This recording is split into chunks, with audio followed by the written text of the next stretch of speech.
Good morning and happy Easter Monday to you. It is the 21st of April 2014. I'm your host Beryl Ooro. You're on Africa This Morning. Let's start the bulletin with a look at the top stories.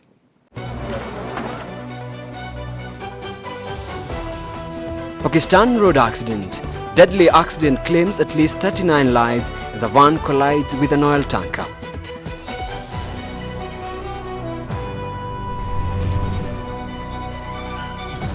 South Korea's ferry disaster. Death toll rises to 49 as divers rush to search for over 200 missing bodies.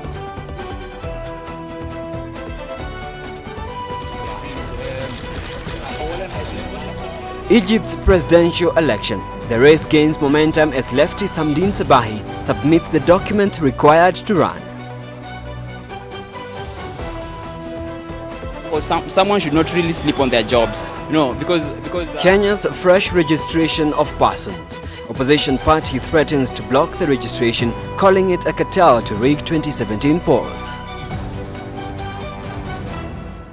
The Kenyan government announced plans to register all Kenyans afresh in a national digital database, a move that, according to the Deputy President William Ruto, is aimed at enhancing security and better planning. The opposition party has, however, termed the initiative as a plot to rig elections in 2017. Our reporter Hesbon Mugambi went out to the streets of Nairobi to find out from Kenyans what they felt about the planned exercise. Kenyans have to register with a number of multiple government agencies for various purposes, including birth registration, personal identification number, Public Service Commission, National Social Security Fund, National Hospital Insurance Fund, and the Electoral Commission.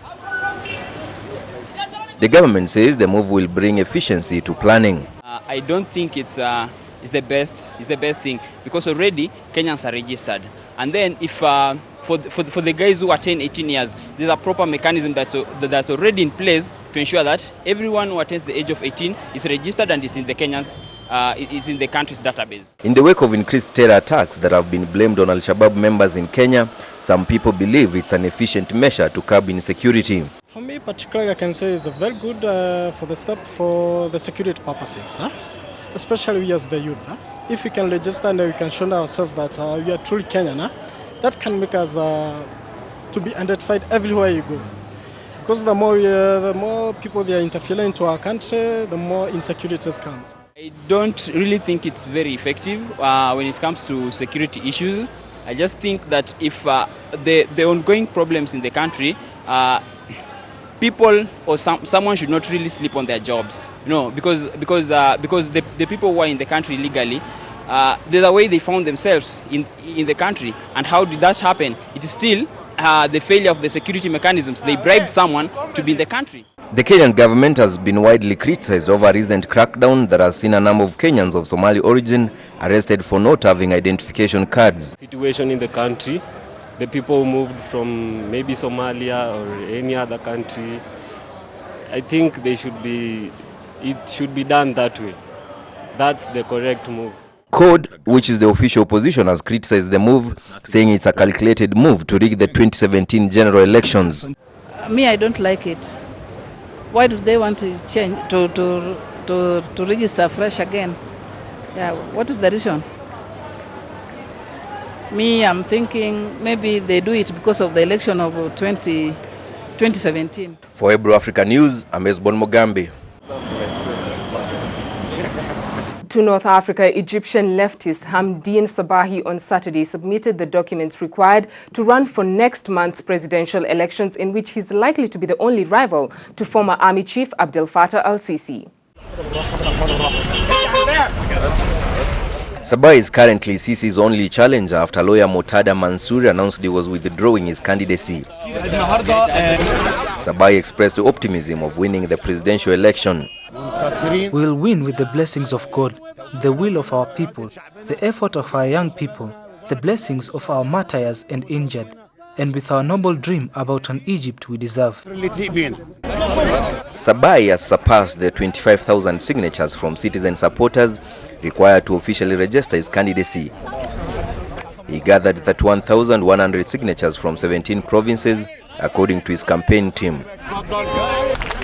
He was accompanied by scores of supporters who cheered him on and chanted Sabai is the symbol of freedom. People will give a democratic example through this election to resume the will of the square through ballot boxes.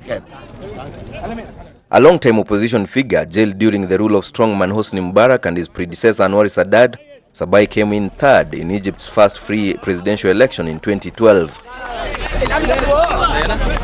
His challenger Sisi is riding on a wave of popularity after hosting former President Mohamed Morsi last July amid massive street protests.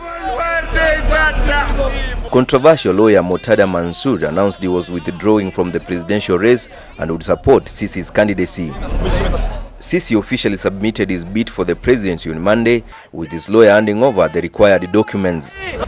His campaign team said they submitted around 200,000 signatures to the Electoral Committee.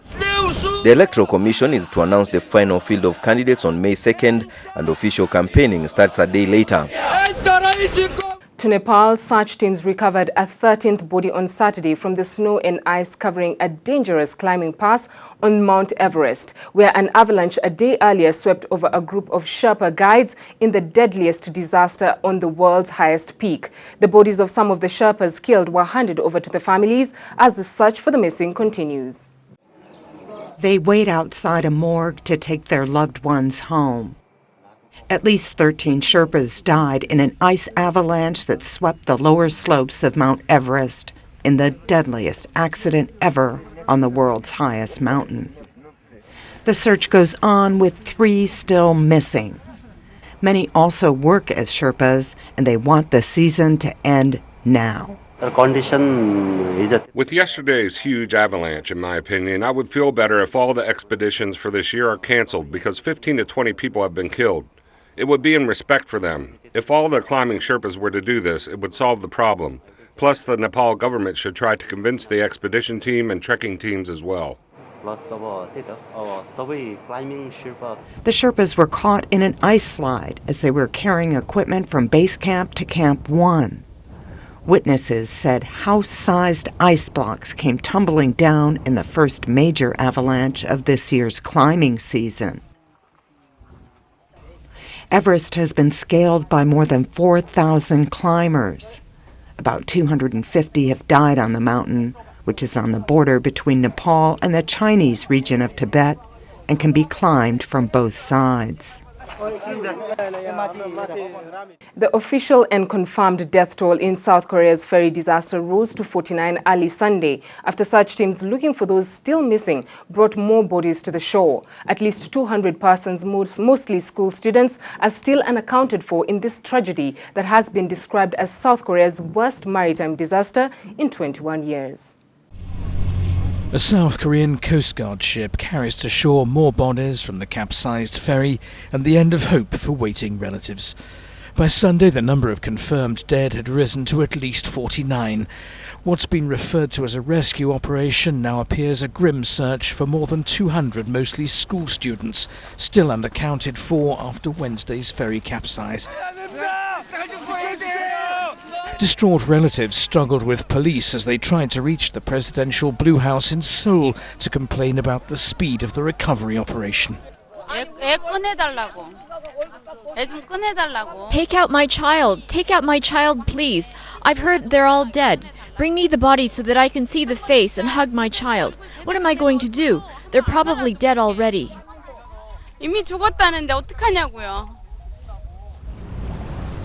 The ferry capsized with 476 passengers and crew on board. Most were pupils or teachers from one single high school. The captain and 2 crew members have been arrested over what's said to be South Korea's worst maritime disaster in 21 years. Still on Korea, distraught relatives of missing passengers on board the South Korean sunken ferry protested against what they believe has been an inadequate response to the disaster. Close to 200 relatives set off on what they said was a protest march from Jindo to the presidential Blue House in Seoul, which is about 420 kilometers to the north. Divers retrieved 16 bodies on Sunday from inside the submerged ferry. The confirmed death toll from the disaster now stands at 49, with 253 people still unaccounted for. Of the 476 people on board, 350 were high school students headed for the all-day island of Jeju. The recovery of the bodies dashed the slim hopes of many relatives who believed that some passengers may have survived in the vessel. We don't have the strength to break the sunken ferry's windows, so we should all go ask for help to those who can do the job. It's the same for all of us. We have to retrieve our children's bodies. If they had been quicker with their response, many could have been saved. Nobody will come out alive now.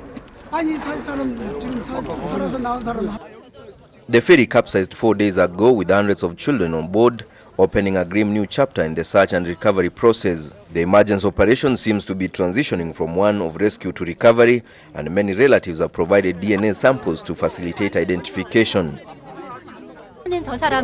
What are those people thinking when they are doing the DNA testing? We are asking them to save our children's lives. We can't even think about DNA testing because we are very desperate. I'm very frustrated. I want to save my child first. Prosecutors revealed that the officer at the helm of the ferry was not familiar with those particular waters. 4 French journalists held hostage in Syria by rebel militants since June were found by Turkish soldiers on its border with Syria. The journalists had been held hostage last year in Syria for 10 months. 4 French journalists held hostage in Syria by rebel militants for nearly a year walked to freedom on Saturday. They were found blindfolded by Turkish soldiers on the Syrian border, their hands bound. And I'm very happy to be free, thank you. That's Syria? Yes, we're just coming from Syria. Didier Francois is a veteran war correspondent for Europe 1 Radio. He and photographer Edouard Elias were taken captive in June. Nicolas Henin was working for Le Point magazine and Pierre Torres for the French-German TV channel Arte when they were taken later that month. We are very happy to be free and thank you very much. I mean, we thank the Turkish authorities because they really help us. And it's very nice to see the sky, to be able to walk, to be able to speak freely. I'm really happy. French media reports they'd been kidnapped by the rebel group Islamic State of Iraq and the Levant. It was reportedly another unknown rebel group that brought the men to the Turkish border. Syria is thought to be the most dangerous place in the world for journalists. French President François Hollande said the men were in good health and will be taken to France later in the day. To Pakistan, at least 39 passengers were killed and several injured as a passenger van collides with a vehicle pulling a trailer in southern Pakistan. The bus was traveling from Dera Gaz Khan in the central Punjab province to the port city of Karachi when it hit the vehicle coming from the opposite direction. The bus was carrying more than 50 passengers when it lost control and collided head-on. Rescue workers had to break windows and cut through the crashed body of the bus to bring out the injured trapped inside. The driver and conductor of the bus were also killed in the accident. Police said the collision likely occurred due to negligence of the bus driver who tried to overtake the vehicle on the wrong side of the road. Pakistan has one of the world's worst records of fatal traffic accidents, blamed on poor roads, badly maintained vehicles and reckless driving. Traffic police blame 90% of the accidents in the country on human error. Remember Malala Yousafzai, a Pakistani girl who was shot in the head by the Taliban for going to school? The voice of the girl whom the Taliban tried to silence a year ago has been amplified beyond what anyone could have ever thought possible. Now the Taliban are going for the journalists who widely covered the Malala story. Pakistan journalist and talk show host Hamid Mir has been wounded in a shooting by unknown gunmen in Karachi after receiving several threats from the Taliban. Pakistani journalist and talk show host Hamid Mir was shot by gunmen at this spot in Karachi on Saturday. He was on his way from the airport to his office when the attackers struck. Police said he was hit in the stomach and legs but is expected to survive. A man wearing a shalwar kameez opened fire first, this man says. Another man was following him on a motorbike and came up behind him. At the same time, the driver of Mr. Mir's car, along with the guards, sped away. The attackers chased after them, but the driver wasn't hit, praise be to God. Otherwise, the damage would have been far worse had he stopped. In November 2012, a bomb was found under Mir's car. He'd received threats from the Pakistan Taliban over his coverage of Malala Yousafzai, the Pakistani schoolgirl shot by militants. Still in Pakistan, even in the face of crime and crisis, development plans shine a glimmer of hope in the country. A desert in that country could be the answer to its energy crisis as construction gets underway for one of the world's biggest solar power plants. There is nothing here but sand and cracked, scorched earth. And yet, Raja Waqar has spent $10 million for a parcel of this barren land. Why? Because before long, this area will be a sea of solar panels, and within 2 years, he expects to break even. But in our country, we have a lot of sunshine. Here, we have long days of sun. It's cheap, and that's why a lot of people like me believe in it. The government in Pakistan's Punjab province has decided to turn the Cholistan desert over to solar energy. Panels covering these 4,000 hectares of sand could one day churn out 1,000 megawatts of power, about the equivalent of the average nuclear power station. When you visit here in 1 year, a year and a half, you'll see a different world. We will bring this desert to life. There will be buildings over here. For supervision, houses will be built. Pakistan is going through one of the worst energy crises of its history, with constant blackouts in the summer. The Cholistan desert could be the best alternative for power, but it's not that simple. The area isn't completely empty. Nomads have been raising their camels here for generations. We don't know what this work is, whether it's a good or a bad thing. We only know that animals are our only income and that we depend on them. Solar power, what does it mean? We don't know. Either way, the nomads will just have to wait and see how it affects them, as the first phase of the project is due to be completed by the end of this year. To the Indo-Asian peninsula, as the mystery of the missing Malaysia Airlines jetliner continues, the current underwater search for the missing flight MH370 focused on a tight circle of the seafloor. Malaysia's officials say this particular search could be completed within a week. A Chinese plane returns to Australia's Perth airport after another day of searching. It was looking for any sign of missing Malaysia Airlines Flight 370, which disappeared on March 8 with 239 people on board. A deep-sea drone is scouring a tight circle of the Indian Ocean floor, the size of a city, for what may be the plane's black box. Now, after 2 long months, search officials, including Malaysia's defense minister, say the current underwater hunt for the missing plane could be complete within a week. The narrowing of the search for today and tomorrow is at a very critical juncture. So I appeal to everybody around the world to pray and pray hard that we find something to work on over the next couple of days. In Kuala Lumpur, Malaysians hope the black box will be found, but they're not optimistic it'll be anytime soon. Some remember an Air France crash in 2009 in the Atlantic Ocean, where it took authorities years to find the plane's black box. We have to wait. The French took 4 years. If they take 4 years, we'll take 14 years. Even if they can go further down, but how long are they going to go around looking for it? It's a matter of time. The U.S. Navy Bluefin drone was expected to have dived to unprecedented depths on Saturday. Authorities won't indicate whether they think the underwater search will actually yield any new information about the missing flight. And to gender matters in the Middle East, in Iraq, there are only 14% of women that are either working or actively seeking employment, one of the lowest rates in the world. With fears that women's rights are being eroded, prospective lawmakers, female lawmakers, are determined to push women's issues to the forefront of the campaigns for the April 30th general elections. At the end of this month, Iraqis will head to the polls in their country's first national election since U.S. forces withdrew in 2011. Several female lawmakers are determined to make sure that the rights of women are on people's minds in the voting booth. I didn't expect that we will fight for women's rights in this country. I wanted to fight for better education, better service, better life conditions. Decades ago, Iraq was considered one of the most progressive countries in the Middle East for women. But that was before executed dictator Saddam Hussein rolled back many of those advances in the 1990s. Ongoing conflict since his ouster in 2003 has only made matters worse.